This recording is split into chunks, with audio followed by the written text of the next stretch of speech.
Oh, it's on? Oh. Hello, kids! Today we're going to talk about the best states and the worst states. And yes, I know, this is an opinion. Why do I feel qualified to talk about this topic? Because I've run the roads for off and on for 22 years. So I kind of have a little bit of an idea which ones I do not like to go to and which ones I don't mind going to. Let's start with the bad ones. Well, everybody knows California's crap. And if you live in California, sorry, it's still crap. California is notoriously bad because there is absolutely usually nowhere to park. They're getting retardedly bad on charging people for parking overnight. 55 miles an hour, the rest of the country is usually 65, 70, so they're slower. And they're royally expensive on their taxes. So if you buy something. And that's just the tip of the iceberg. The next bad one is Oregon because their DOT officers seem like they come from the "we're gonna bend you over" academy. Because they are! Seriously, I got pulled in for being overweight and they tried to write me out of service even though I was only like 20 pounds over.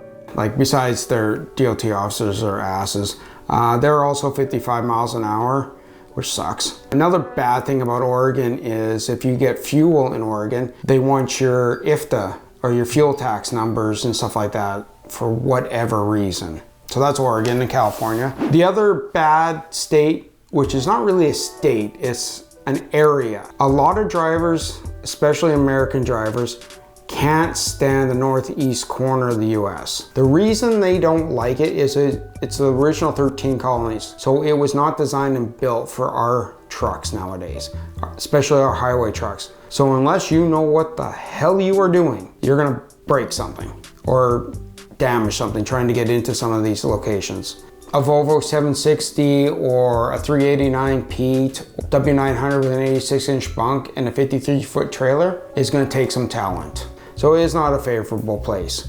And they don't have a ton of parking, like at rest stops and travel areas.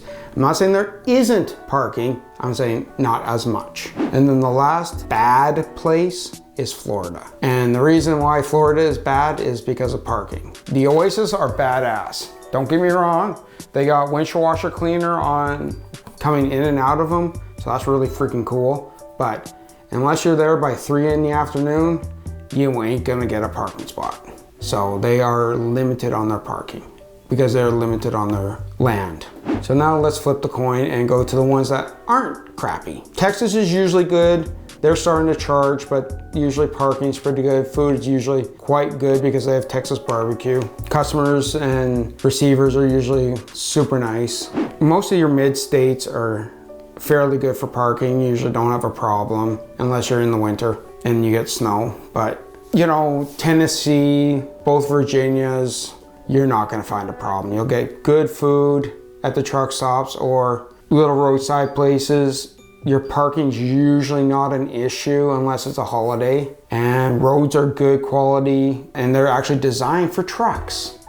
Imagine that. You're gonna get good and bad about every state. I could probably do an 1.5-hour video of telling you about the good and bad about every state. But this is just a generalization of the worst of what you're gonna find and the better of them. The qualifications that I follow for good and bad is simple. If I can find a parking space, be it a rest area or a truck stop, relatively available, so it's not like a search, you know, more times than not that you can find a parking space. If I do stop at a truck stop, the food is actually edible. Like, it's not just a gas station sandwich, but actually edible food. And if you need a repair, be it a tire, be it anything, it's accessible or quick. That's my criteria to determine if it's a good or bad state. And if they charge me or not for parking. Because if you charge me, you're already bad. Road condition wise, Florida, Texas, obviously California, Louisiana, except for the Bayou Road, are usually pretty good.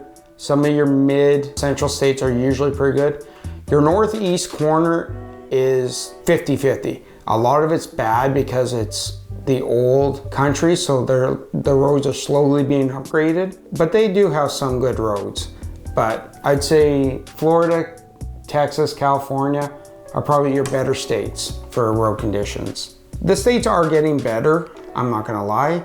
They are starting to improve their roads a hell of a lot better than Canada in some provinces. Sorry, but you guys are. Because Canada's got some horrible roads, especially in Saskatchewan.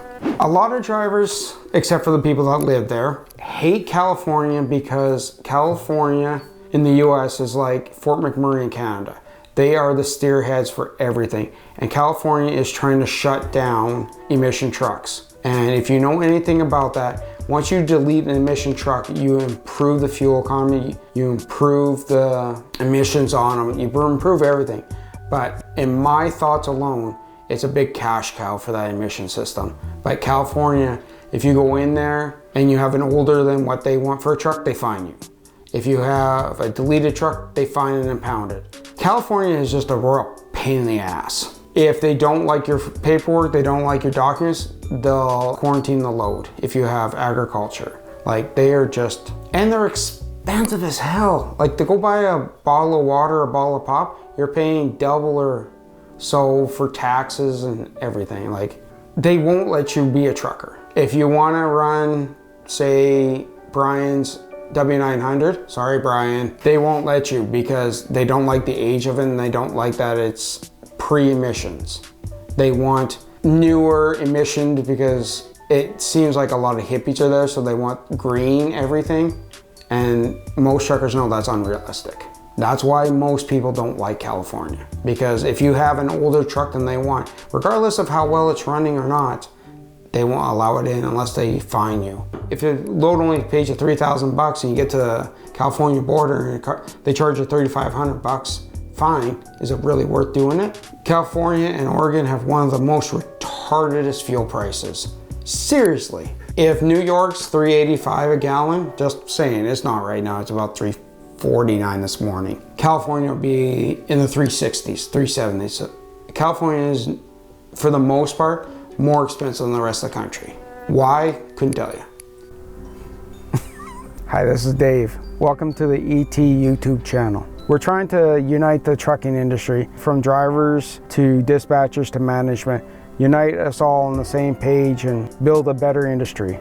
Doesn't matter if you're the first day on the job or you've been doing it for 50 years. We hope that you find something that will make your job better, maybe even easier. And if you like the information you get, subscribe and have a good day. To sum it up in conclusion, my thoughts, my feelings, your 5 best states are Texas, Louisiana, Tennessee, and both Virginias. And your 5 states that you preferably not want to go to are Florida, California, Oregon, Pennsylvania, and Rhode Island, just because of deliveries or whatever. This is just my opinion, my thoughts.